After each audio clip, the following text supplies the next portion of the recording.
Hi friends, Karthigai Revathi சீரியல்லேருந்து சூப்பரான promo வந்திருக்கு. நம்ம அதை பற்றி தான் இந்த வீடியோக்குள்ளே நம்ம பார்க்க போகிறோம். வாங்க நம்ம வீடியோக்குள்ளே போகலாம். சாமுண்டீஸ்வரி பார்த்தோம்னா அவங்க சந்திரகலா வந்து சொல்கிறாங்க, இது எல்லா பிரச்சனைக்கு காரணம் அந்த கார்த்தி தாங்க.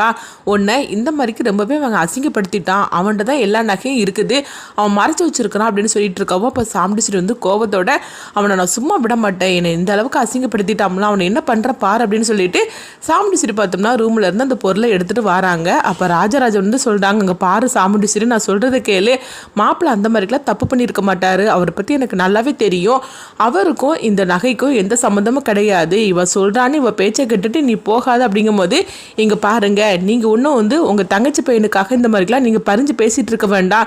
ஏற்கனவே எங்க அம்மாவோட கதை முடிஞ்சதுக்கு உங்க அம்மா அப்பா தான் காரணம், இன்னைக்கும் அதே நிலைமை தான் எனக்கு ஏற்பட்டிருக்குது, என் கதையை முடிக்கிறதுக்காக தான் இப்படி அவன் இப்படிலாம் பண்ணிட்டு இருக்கிறான், அவனை சும்மா விட மாட்டேன் அப்படின்னு சொல்லிட்டு கோவத்தோட சாம்பிடிச்சிட்டு போறாங்க. அப்போ ராஜராஜன் வந்து சொல்றாங்க, ஐயோ இந்த சந்திராவால என்னெல்லாம் பிரச்சனை வரப்போதே தெரியல, இந்த சாம்பிடிச்சிரியா அவ பேச்சை கேட்டுட்டு இப்படி ஆடிட்டு இருக்காள, இப்போ என்ன பண்ணுறதுக்கு தெரியுன்னு சொல்லிட்டு இருக்கவும் அடுத்ததாக பார்த்தோம்னா சந்திரகலா இதெல்லாம் பார்த்துட்டு ரொம்ப சந்தோஷப்பட ஆரம்பிச்சிருந்தாங்க. இங்கே பார்த்தோம்னா கார்த்தியை தான் காட்டுறாங்க. கார்த்தி வந்து இந்த நகையெல்லாம் சந்திரகலாட்ட தான் இருக்குன்னு தெரிஞ்சு போச்சுது, ஆனால் அவள் எங்கே மறைச்சு வச்சிருப்பான்னு தெரியல, கண்டிப்பாக வந்து சிவனாண்டியோட வீட்டில் மறைச்சு வச்சிருக்க மாட்டா, ஏன்னா நம்ம அங்கே போய் தேடுவோன்னு அவளுக்கு நல்லாவே தெரியும், அதனால இந்த நகையை தூக்கி எங்கே மறைச்சு வச்சிருக்கா தெரியலன்னு சொல்லிட்டு அவங்க ரொம்பவே வந்து ஃபீல் பண்ணிட்டு இருக்கும்போது அங்கே சாம்பிடிச்சிட்டு வந்துருந்தாங்க. வந்ததுமே கார்த்தி நெத்தியில் வந்து அந்த பொருளை தூக்கி வைக்கிறாங்க. இங்கே பாரு, உன்னை உயிரோட விட மாட்டேன் அப்படிங்கும் போது இப்போ கார்த்தி சொல்கிறாங்க, அத்தை நான் சொல்கிறத கேளுங்க, எனக்கும் அந்த பொருளுக்கும் சம்மந்தமே கிடையாது அப்படின்னு சொல்லிட்டு இருக்கும்போது இப்போ மயில் வாகனம் வீட்டுக்கு வரவும் அப்போ வந்து ராஜராஜன் வந்து இந்த விஷயத்தை பற்றி சொல்கிறாங்க, மாப்பிள்ள இந்த மாதிரிக்கும் உங்கள் அத்தை கோவத்தோட போயிருக்கிறா அப்படின்னு சொல்லுவோம். இது கிட்டதுமே மயில் வாகனம் அதிர்ச்சி அடைகிறாங்க. இந்த சின்ன மாமியாரால் என்னெல்லாம் பிரச்சனை வரப்போதோ தெரியல அப்படிங்கும் போது நீங்கள் உடனடியாக கிளம்புங்க, அங்கே என்ன நடக்குதோ தெரியல அப்படிங்கும் போது சரி மாமா நீங்கள் கவலைப்படாதீங்க, நான் போய் பார்க்குறேன் அப்படின்னு சொல்லிட்டு மயில் வாகனமும் வந்து கார்த்தி இருக்கிற இடத்துக்கு வராங்க. அடுத்து இங்கே பார்த்தோம்னா வந்து சாமுண்டீஸ்வரி வந்து கார்த்திகிட்ட சொல்கிறாங்க, இங்கே பாரு உன்னை நான் உயிரோட விட மாட்டேன் அப்படின்னு சொல்லிட்டு இருக்கும்போது இப்போ கார்த்தி சொல்கிறாங்க, அத்தை நான் சொல்கிறது கேளுங்க, உண்மையிலேயே அந்த நகைக்கு எனக்கும் சம்மந்தமே கிடையாது, நான் எதுக்காக அந்த நகையை எடுக்க போகிறேன், என்னை கொஞ்சம் கூட நீங்கள் புரிஞ்சிக்க மாட்டீங்களா அப்படிங்கும்போது ஆமாண்டா ஆமாம், ஏற்கனவே எங்கள் அம்மாவோட கதையை முடிச்சது உன் பாட்டி தாத்தாவை தானே, இப்போ என் கதையை முடிக்கிறதுக்காக இந்த மாதிரிலாம் நீ பண்ணியிருக்கிற, எல்லாரும் முன்னாடியும் நீ அசிங்கப்படுத்திட்டியே, உன்னை நான் உயிரோடய விட மாட்டேன் அப்படின்னு சொல்லிட்டு இருக்கும்போதே அப்போ அங்கே மயில் வாகனம் வந்துருந்தாங்க. அத்தை நீங்க என்ன காரியம் பண்ண துணிஞ்சிருக்கிறீங்க, நீங்க கார்த்தி சகலை பத்தி உங்களுக்கு கொஞ்சம் கூட தெரியாதா என்ன, நீங்க வந்து பாட்டி தாத்தாவோட பேரன் தெரிஞ்சனால தானே கார்த்தி மேல வெறுப்பா காட்டினீங்க, அது வரைக்கும் கார்த்தியை பத்தி நீங்க எவ்வளவு பெருமையா நீங்க பேசியிருக்கிறீங்க, உண்மையிலேயே சொல்லப்போனால் கார்த்தியை பற்றி நல்லாவே புரிஞ்சுக்கிட்ட ஆள் நீங்கள் தான், அப்படி இருக்கும்போது கார்த்தி வந்து பாட்டி தத்தாவும் பேரன் தெரிஞ்சதுனால தான் அந்த ஒரே ஒரு காரணத்தை வச்சு தான் நீங்கள் வந்து கார்த்தி மேலே வெறுப்பை காட்டினீங்களே தவிர மற்றபடி கார்த்தியை நீங்கள் எவ்வளோ தூரம் நீங்கள் உயர்வாக நீங்கள் வந்து பேசியிருக்கிறீங்க, அப்படி இருக்கும்போது கார்த்தி இந்த நகையெல்லாம் வந்து மறைச்சி வச்சிருப்பான்னு சொல்லி நீங்கள் நினைக்கிறீங்களா என்ன அப்படிங்கவும் அப்போ சாம்பிடிச்சிட்டு சொல்கிறாங்க, மாப்பிள்ள உங்களுக்கு ஒன்றும் தெரியாது, அது எல்லாமே இவன் என்கிட்ட நடித்த நாடகம் போட்டிருக்கிறான் அப்படிங்கும்போது அத்தை நீங்கள் தயவுசெய்து நான் சொல்கிறது கேளுங்க, அப்படி மட்டும் நீங்கள் சொல்லாதீங்க, கார்த்தி நம்மளுக்காகவும் இந்த குடும்பத்துக்காகவும் எவ்வளவோ ஏராளமான உதவிகளை செஞ்சுருக்கிறாங்க, ஏன் சொல்ல போனாக்கி எத்தனையோ தடவை உங்கள் உயிரை காப்பாற்றிருக்கிறாங்க, எல்லாமே நாடகம்னு சொல்லிட்டு இருக்காதீங்க, அவர் நாடகம் போட வேண்டிய அவசியமாக அவருக்கு கிடையாது, அவரே வந்து கோடீஸ்வரர், அப்படி இருக்கும்போது அவர் எதுக்காக இந்த பண நகைக்காக ஆசைப்படணும்,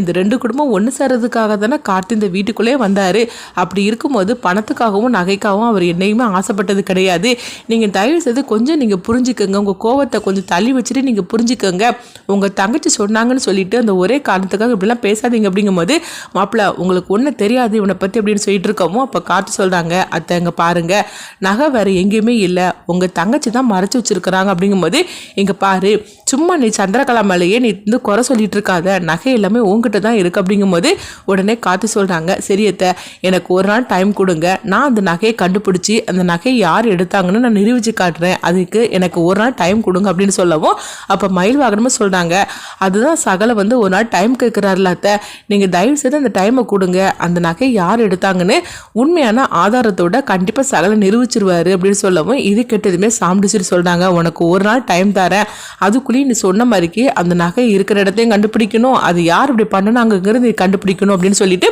சாம்பிடிச்சிட்டு கோவத்தோட அப்புறமா திரும்பி போயிருந்தாங்க.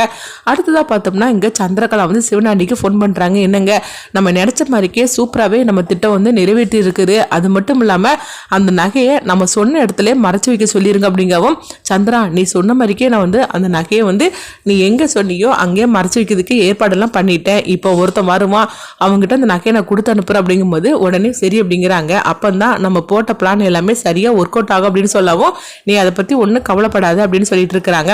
அடுத்ததாக பார்த்தோம்னா சிவனாண்டி வீட்டுக்கு ஒருத்தர் வரவும் உடனே அவர்கிட்ட வந்து அவங்க சிவனாண்டி வந்து சொல்கிறாங்க, இங்கே பாரு இந்த பேக்கை வந்து நான் சொல்கிற இடத்துல போய் நீ புதைச்சி வச்சிடணும் அப்படிங்கிறாங்க. எந்த இடம்னு சொல்லி பார்த்தோம்னா கார்த்தி வந்து அபிராமிக்காக ஆசிரமம் கட்டினாங்களா, அந்த ஆசிரமத்தில் அந்த அபிராமி சிலைக்கு முன்னாடி தான் வந்து இதை புதைச்சி வைக்க சொல்லவும் உடனே வந்து அவரும் சரி அப்படிங்கிறாங்க. அடுத்ததாக பார்த்தோம்னா அவர்கிட்ட அந்த பேக்கை கொண்டு கொடுக்கவும் அவரும் நேராக அங்கே ஆசிரமத்துக்கு வராங்க. அப்போ வந்து சிவனாண்டி சொல்கிறாங்க, இங்கே பாரு நீ இப்படி பண்ணக்கூடிய போது யாரும் உன்னை பார்த்துடக்கூடாது அப்படிங்கும்போது, இங்கே பாருங்க நீங்கள் ஒன்றும் கவலைப்படாதீங்க, அதெல்லாம் நான் நல்லபடியாக என்னை முடிச்சு வைப்பேன் அப்படின்னு சொல்லவும் உடனே சிவனாடி சரின்னு சொல்லிட்டு அந்த பேக்கை அவங்ககிட்ட கொடுக்கவும் அவங்களும் அதை எடுத்துகிட்டு போகிறாங்க. இங்கே பார்த்தோம்னா வந்து மயில் வாகனம் கார்த்திகிட்ட கேட்குறாங்க, கார்த்தி இப்போ என்ன பண்ணுறதுக்கு அப்படின்னு சொல்லிட்டு இருக்கும்போது அதுதான் ஒன்றும் புரியல. நகை எல்லாமே சந்திரகலாட தான் இருக்குங்கிறது சந்திரகலாவே சொல்லிட்டா. ஆனால் கண்டிப்பாக வந்து சிவனாண்டி வீட்டில் வச்சுருக்கிறதுக்கு வாய்ப்பே கிடையாது. ஏன்னா நகையை வந்து நம்ம அங்கே தான் வச்சுருப்போம்னு சொல்லிட்டு நம்ம தேடுவோன்னு அவளுக்கு நல்லாவே தெரியும். அதனால் நகையை அங்கே மறைச்சி வச்சுருக்க மாட்டா, அப்படின்னா வேறு எங்கேயோ தான் மறைச்சி வச்சுருக்கிறா அப்படின்னு சொல்லிட்டு இருக்கும்போது, இப்போ நீ என்ன சகலை பண்ண போகிற அப்படிங்கும்போது உடனே கார்த்தி வந்து சரி நான் அதை பார்த்துக்கிட்டுதேன், நீங்கள் கிளம்புங்க வீட்டுக்கு அப்படின்னு சொல்லும் போது உடனே மயில் வாகனம் வந்து இல்லை சகலை நானும் வாரேன் அப்படிங்கும்போது, இல்லை நீங்கள் வீட்டுக்கு கிளம்புங்க நான் பார்த்துக்கிட்டது அப்படிங்கும்போது உடனே சரி உனக்கு என்ன ஏதாவது பிரச்சனைனா எனக்கு உடனே நீ ஃபோன் பண்ணு அப்படிங்கவும் உடனே அவங்க கார்த்தியும் சரி அப்படிங்கிறாங்க. அடுத்ததாக பார்த்தோம்னா கார்த்தி வந்து யோசனை பண்ணிக்கிறாங்க, நகை எங்கே இருக்கும் எங்கே மறைச்சி வச்சுருப்பாங்கன்னு சொல்லி யோசனை பண்ணிகிட்டே இருக்கும்போதே அப்போ இங்கே பார்த்தோம்னா ரேவதி தான் காட்டுறாங்க. ரேவதி வந்து ரொம்பவே ஃபீல் பண்ணிகிட்டு இருக்கிறாங்க. கார்த்தி என்ன பண்ணாரோ தெரியல, கண்டிப்பாக சித்தி சும்மா இருக்க மாட்டாங்க, அம்மாவை தூண்டி விட்டுட்டே இருப்பாங்க, அந்த பிரச்சனையிலேருந்து கார்த்தி எப்படி வெளியே வர போகிறாரோ தெரியல அப்படின்னு சொல்லிட்டு ரேவதியும் ரொம்பவே ஃபீல் பண்ணிகிட்டே இருக்கிறாங்க. அடுத்து இங்கே பார்த்தோம்னா அபிராமியோட அந்த சிலை பக்கத்தில் அந்த ஆள் வந்துருமே அவர் ஒரு குழியை தோண்டி புதைக்கிறதுக்காக அந்த பேக் எடுக்கும்போது இந்த பேக்கில் எப்படி என்ன தான் இருக்குன்னு பார்க்கலாம் அப்படின்னு சொல்லிட்டு அவர் ஓப்பன் பண்ணி பார்க்குறாரு. பார்த்தோம்னா ஏராளமான நகைங்களாம் இருக்குது. என்னது இவ்வளோ நகைகள் இருக்குது அப்படின்னு சொல்லிட்டு அவரை பார்த்துட்டு இருக்கவும், இதுலேருந்து நம்ம கொஞ்சம் எடுத்து வச்சுக்கலாமா அப்படின்னு சொல்லி நினைக்கும் போது வேண்டாம் எடுத்தாக்கி தெரிஞ்சிரும் அப்படின்னு சொல்லிட்டு இருக்கும்போதே அடுத்து பார்த்தோம்னா நிறைய முத்து பவளம்லாம் இருக்குது. சரி இதை எடுத்தாக்கி அவங்களுக்கு கணக்கு தெரியாது, அதனால இதை நம்ம கொஞ்சம் எடுத்துக்கலாம் அப்படின்னு சொல்லிட்டு அந்த முத்து பவளத்தை எல்லாத்தையும் வந்து தன்னுடைய ஃபேண்ட் பாக்கெட்டில் அவர் போடுறாரு. அப்படி போடும்போது ஒரு 4-5 முத்து வந்து கீழே விழுந்துருது. அதை அவர் கவனிக்கவே இல்லை. அடுத்தது பார்த்தோம்னா அவங்க குழி தோண்டி அந்த நகையை அந்த முத்து பவளை எல்லாத்தையும் வந்து புதைச்சி வச்சுட்டு இருக்கிற இடம் அதை எல்லாத்தையும் சுத்தமாக அழகாக மறைச்சி வச்சுக்கிட்டு அவங்க அங்கேருந்து கிளம்புறாங்க. அப்போ சிவனாடி ஃபோன் பண்ணுறாங்க, என்னாச்சுது நான் சொன்ன மாதிரிக்கு செஞ்சுட்டேன் அப்படிங்கும்போது, எங்கே பாருங்கள் சார் நீங்கள் சொன்ன மாதிரிக்கு வந்து நான் அதில் எல்லாத்தையும் வந்து புதைச்சி வச்சுட்டேன் அப்படின்னு சொல்லவும் சரி நீ அங்கேருந்து கிளம்பிடு அப்படிங்கும்போது உடனே சரின்னு சொல்லிட்டு கிளம்பிடுறாங்க. அடுத்து பார்த்தோம்னா கார்த்தி வந்து அவங்க இதை பற்றி ரொம்பவே ஃபீல் பண்ணிட்டு இருக்கிறாங்க. அம்மா நீ இந்த ஆசைப்பட்டபடி இந்த 2 குடும்பத்தையும் ஒன்று சேர்க்கறதுக்காக தான் நான் வந்தேன், ஆனால் அத்தை இந்த அளவுக்கு பிடிவாதமாக இருப்பாங்கன்னு சொல்லி நினைக்கவே இல்லை. அது மட்டும் இல்லாமல் பாட்டி இந்த 2 குடும்பத்தையும் வந்து ஒன்று சேர்க்கணும்னு சொல்லி பாட்டியும் சரி நீனும் சரி ரொம்பவே ஆசைப்பட்டீங்க அப்படின்னு சொல்லிட்டு கார்த்தி வந்து ரொம்பவே ஃபீல் பண்ணிட்டு அவங்க தன்னுடைய அம்மாவை பார்க்கறதுக்காக ஆசிரமத்துக்கு அங்கே கார்த்தி வராங்க. வந்ததுமே அவங்க அம்மாவோட அந்த சிலை பக்கத்தில் நின்றுட்டு ரொம்பவே ஃபீல் பண்ணிட்டு இருக்கவும் அடுத்து ஃபீல் பண்ணிட்டு அவங்க அப்படி திரும்புகிறாங்க. திரும்பும்போது கீழே பார்த்தோம்னா முத்து பவளங்களாம் வந்து செதறி கிடக்குது. உடனே வந்து கார்த்தி இதை எடுத்து பார்க்குறாங்க. எடுத்து பார்த்ததுமே இது வந்து ரொம்பவே காஸ்ட்லியான முத்து பவளமாச்சே, இது எப்படி இந்த இடத்துக்கு வந்துச்சு அப்படின்னு சொல்லிட்டு கார்த்திக்கு உடனே டவுட்டாக இருக்கவும் அடுத்து அங்கே பார்க்குறாங்க. பார்த்தோம்னா மண்ணெல்லாம் தோன்றின மாதிரிக்கு இருக்குது. உடனே வந்து கார்த்திக்கு சந்தேகம் வந்துடுது, ஒருவேளை வந்து இந்த இடத்துல ஏதாவது இருக்குமா அப்படின்னு சொல்லிட்டு கார்த்தி பார்த்தோம்னா அவங்க அந்த புதைச்ச இடத்த வந்து அவங்க தோண்ட ஆரம்பிச்சிருந்தாங்க. தோண்டி பார்க்குறாங்க. பார்த்ததுமே ஒரு பெரிய பேக்கு கிடைக்குது. அதை ஓப்பன் பண்ணி பார்த்தாக்கி அதில் வந்து புதையல் கிடைச்ச அந்த நகை எல்லாத்தையும் அந்த பேக்கு கூட மறைச்சி வச்சிருக்கிறாங்க. இதை பார்த்ததுமே வந்து கார்த்தி அதிர்ச்சி அடைகிறாங்க. இவ்வளோ நகையும் நம்ம ஆசிரமத்தில் தான் இவங்க வந்து புதைச்சி வச்சிருக்கிறாள் அப்படின்னு சொல்லிட்டு கார்த்தி அதிர்ச்சி அடையவும் அடுத்ததாக பார்த்தோம்னா மயில் வாகனத்துக்கு அவங்க ஃபோன் பண்ணுறாங்க. அப்போ மயில் வாகனமும் சொல்லு சகலை என்னாச்சு அப்படிங்கும்போது, நீங்கள் கொஞ்சம் இங்கே வாங்க அப்படின்னு சொல்லி கிளம்பி வாங்க அப்படிங்கவும் உடனே மயில் வாகனமும் அங்கே கிளம்பி வராங்க.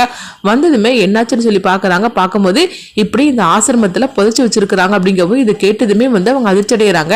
அடுத்து பார்த்தோம்னா அதிகாரிகளுக்கெல்லாம் வந்து கார்த்தி வந்து ஃபோன் பண்ணியிருந்தாங்க. அப்போ அவங்க எல்லாருமே வந்து ஆசிரமத்துக்கு வரவும் வந்ததுமே கார்த்தி வந்து சொல்கிறாங்க, காணாமல் போன அந்த புதையல் நகை இதுதான் அப்படின்னு சொல்லிட்டு அவங்க கொடுக்கவும் இந்த விஷயம் வந்து சாமுண்டீஸ்வரிக்கு எல்லாருக்கும் தெரிஞ்சு எல்லாருமே வராங்க. இது கேள்விப்பட்டதுமே சந்திரகலா அதிர்ச்சி அடைகிறாங்க. ஐயோ இந்த நகை எப்படி இவன் கண்டுபிடிச்சான்னு தெரியலன்னு சொல்லிட்டு அவங்க அதிர்ச்சி அடையவும் அடுத்து பார்த்தோம்னா அவங்க சந்திரகலா சிவனாண்டிக்கும் இந்த ஃபோன் பண்ணி இந்த விஷயத்த சொல்கிறாங்க. என்னங்க அந்த நகையை அவன் கண்டுபிடிச்சிட்டு அப்படிங்கும்போது, என்ன சந்திரா நீ சொல்லிட்டு இருக்கிற அப்படிங்கும்போது, எப்படி அவன் கண்டுபிடிச்ச அப்படின்னு சொல்லி கேட்கும்போது, அதுதான் எனக்கும் ஒன்றும் தெரியல அப்படிங்கிறாங்க.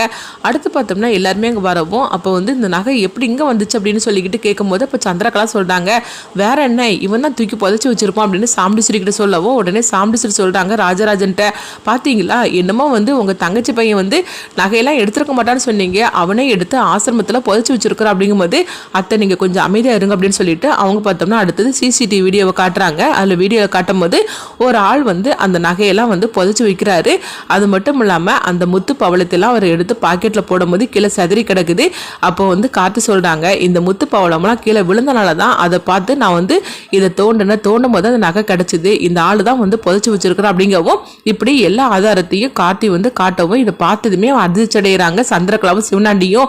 ஐயோ வழக்கம் போல வந்து இந்த கார்த்திக் கடைசியில் வந்து கண்டுபிடிச்சிட்டானே, இப்போ என்ன பண்ணுறதுக்கு தெரியல, இப்போ அவனை மட்டும் கையங்குளமாக வந்து அதிகாரிகள் வந்து பிடிச்சிட்டாங்கன்னா அவன் நம்ம பேரை சொல்லிடுவான் அப்படின்னு வந்து அவங்க சந்திரகலா பயந்துட்டு இருக்கிறாங்க. அடுத்ததான் என்னெல்லாம் நடக்க போகுது அப்படிங்கிறத நம்ம வெயிட் பண்ணி பார்க்கலாம்.